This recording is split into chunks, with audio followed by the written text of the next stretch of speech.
great point here because Aaron Rodgers sat on the bench for 4 years right before he got to play in the NFL.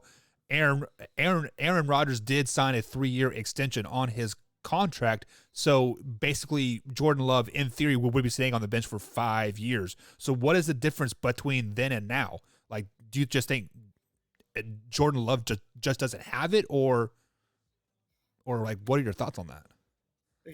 It's for me. It's his development. Gutekunst is never going to come out and say, "I effed up." He's not going to do it because that was the first quarterback that was his chance to make the mark on the team. Right. And it's just not. But if he hasn't developed the way he wants to or wants him to, and they haven't seen what they need to see from him, they're going to have to cut bait and say, "Sorry, you know." They might. I could see the Packers ending up in for the next 10 years like a Denver Broncos thing, trying to find that quarterback, but try to always find a veteran that's got a few years left, Yeah. like to keep your team relevant. There again, I'm a Packer fan. We've been spoiled since 1991. Right. You know, that's 30 years of Hall of Fame quarterback play.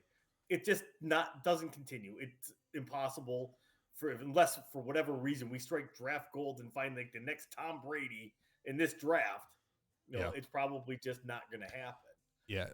And truth be told, on the surface, looking at the quarterback situation this year in the draft, I don't think there's anybody that really transcends a franchise upward, only downward this particular year.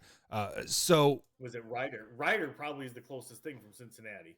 He's probably the closest thing to a ready quarterback in the yeah, draft. probably, and even then, I would put him at a Zach type of realm there. Like, there's a lot of upside, but there's a lot Uh, of downside too. So